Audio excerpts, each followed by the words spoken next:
Masa pemerintahan Abu Bakar As-Siddiq. Nama asli Abu Bakar adalah Abdullah bin Utsman bin Umar bin Ka'ab bin Sa'ad At-Tayyim bin Murrah Al-Tayyim dari Bani Taib. Pada zaman jahiliyah namanya Abdullah Ka'abah, kemudian ditukar nama oleh Nabi kepada Abdullah. Dilahirkan di kota Mekah 2 tahun selepas tahun Gajah 571 Masehi dan mempunyai hubungan yang akrab dengan Nabi Muhammad. Sejak kecil lagi, Abu Bakar terkenal dengan akhlak yang mulia, seorang yang pemurah, jujur, baik hati, dan tidak meminum arak. Abu Bakar merupakan orang yang kedua memeluk Islam setelah istri Nabi. Sayyidina Abu Bakar memainkan peranan penting dalam penyebaran dan perkembangan Islam, menjadi perlindung kepada Nabi Muhammad, serta senantiasa berada di mana sahaja Nabi berada. Abu Bakar mendapat gelaran As-Siddiq karena beliau telah menunjukkan kepercayaan terhadap Nabi, terutama terhadap peristiwa Isra dan Mi'raj. Dalam khutbah terakhir Nabi mengatakan, tiada sahabat yang lebih baik terhadap diriku kecuali Abu Bakar. Masalah pemerintahan Abu Bakar. Terjadi dua hal. Yang pertama adalah Nabi Muhammad tidak meninggalkan wasiat, dan yang kedua adalah terjadi perebutan kekhalifahan.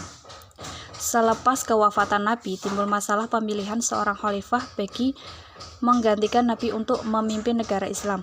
Masalah ini timbul karena Nabi tidak meninggalkan wasiat calon pengganti. Tidak ada Nabi selepas Nabi Muhammad. Dan wujud ramai pesaing untuk menjadi pemimpin dari kalangan muhajirin, ansor, dan penyokong kaum keluarga Nabi. Terdapat 4 orang sahabat Nabi yang dilihat layak memegang jawatan khalifah, yaitu Abu Bakar As-Siddiq, Umar bin Khattab, Utsman bin Affan, dan Ali bin Abi Thalib. Umat Islam dari kaum muhajirin dan ansor telah berkumpul di Dewan Bani Sa'adah untuk membincangkan pelantikan khalifah pertama. Sayyidina Abu Bakar telah mencalonkan Sayyidina Umar bin Khattab mewakili kaum muhajirin dan Abu Ubaidah mewakili kaum ansor sebagai calon khalifah. Kedua-dua calon khalifah telah menarik diri, malah Sayyidina Umar telah mencalonkan Sayyidina Abu Bakar sebagai khalifah dan disokong oleh Abu Ubaidillah. Cadangan ini mendapat sokongan dari majoriti umat Islam. Kemudian Sayyidina Abu Bakar telah dibaik.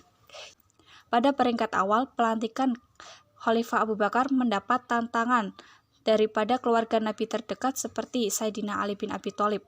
Semasa urusan pelantikan khalifah pertama ini tidak dihadiri oleh Sayyidina Ali karena sibuk dengan urusan perkebumian jenazah Nabi. Selepas 6 bulan kewafatan Sayyidina Fatimah, Sayyidina Ali telah memberi bai'ah ke atas pelantikan Khalifah Abu Bakar. Pada sumbangan Abu Bakar As-Siddiq yang pertama adalah meneruskan gerakan tentara. Sebelum Nabi wafat, baginda telah membentuk pasukan tentara yang diketuai oleh Usamah bin Zaid kepada sempadan Syam untuk menyerang Hasan yang ketika itu berada di bawah jajahan Bizantin. Tindakan ini dilakukan karena beberapa orang utusan Nabi telah dibunuh.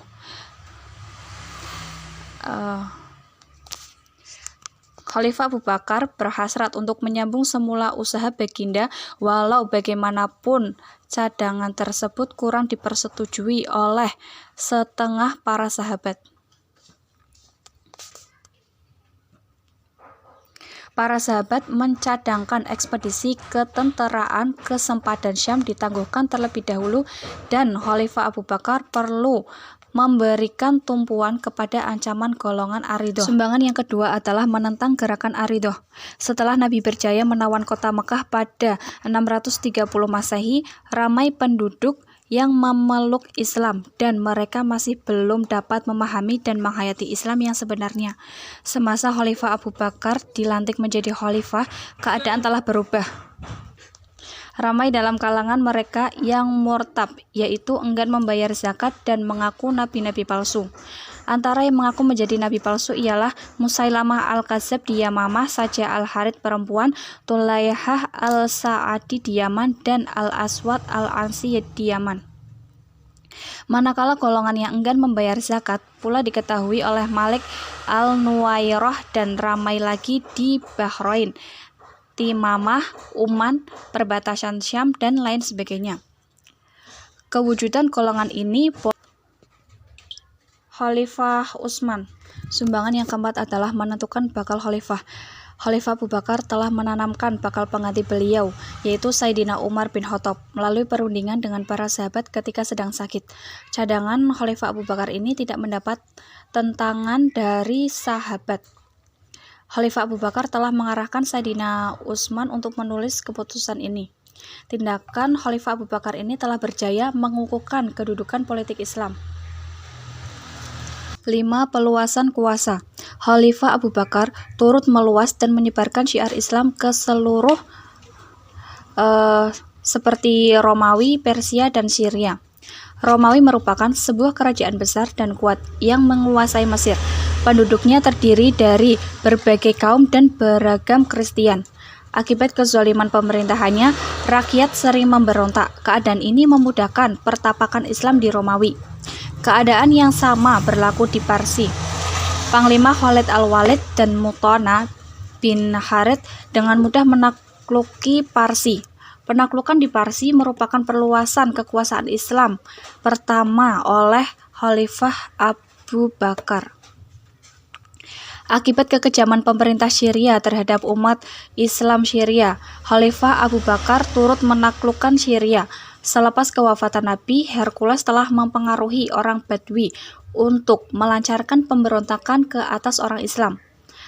Abu Bakar telah menghantar 4 pasukan tentara ke Syria, yaitu yang dipimpin oleh Ubaidillah al-Jarrah, Amru al-As, Yazid bin Abu Sufyan, dan Surahbil bin Hasan Ra'an. Sebelum menghapus golongan ini, Abu Bakar terlebih dahulu menghantar surat utusan untuk mengajak mereka kembali kepada Islam. Namun, sebilangan kecil sahaja yang menerima seruan itu, seperti kumpulan Bani Abdul Qais di daerah Bahrain. Khalifah Abu Bakar terpaksa mengambil tindakan yang ketentaraan bagi menghapuskan golongan ini sebanyak 11 pasukan tentara yang diketahui oleh Panglima Khalid bin Walid, Ikramah Abu Jahal, Amru al-Ash, Syurahbil al-Hasanah, Khalid al-Sa'id, Huzaifah, Musin, Urafah, Khurtumah, Suaid, Mikrain, Al-Ala bil Khusrami, dan Tarifah Hajiz. Tentara Islam akhirnya telah berjaya menundukkan dan mengembalikan golongan Aridoh ke pangkuan Islam. Kejayaan ini menunjukkan Khalifah Abu Bakar telah berjaya menghapuskan semua anasir yang membahayakan kedudukan Islam. Pasukan tentara Islam yang dibentuk oleh Khalifah Abu Bakar ini telah menjadi tulang belakang dalam menjaga keselamatan negara dan umat Islam dalam ancaman musuh. 3. Penulisan Al-Quran. Peperangan menghadapi golongan Aridoh telah menyebabkan ramai para sahabat yang juga menghafal Al-Quran terkorban. Ini telah menimbulkan kebimbangan di kalangan sahabat, kemungkinan akan terhapusnya Al-Quran dan berlakunya penyelewengan Al-Quran. Timbulnya cadangan dari para sahabat supaya menumbuhkan satu kumpulan khas bagi menulis Al-Quran, dan cadangan ini diterima dengan baik oleh Abu Bakar. Zaid bin Sabit telah dipertanggungjawabkan oleh Abu Bakar untuk mengetahui usaha pengumpul dan menulis semula naskah dari simpanan para sahabat dan juga dari para hafaz. Al-Quran yang dikumpul dan ditulis semula di kulit binatang, kayu, dan pelapah tamar. Al-Quran yang dituliskan semula ini telah disimpan di rumah Khalifah Abu Bakar dan dibukukan secara teratur di zaman Khalifah Utsman. Sumbangan yang keempat adalah menentukan bakal khalifah.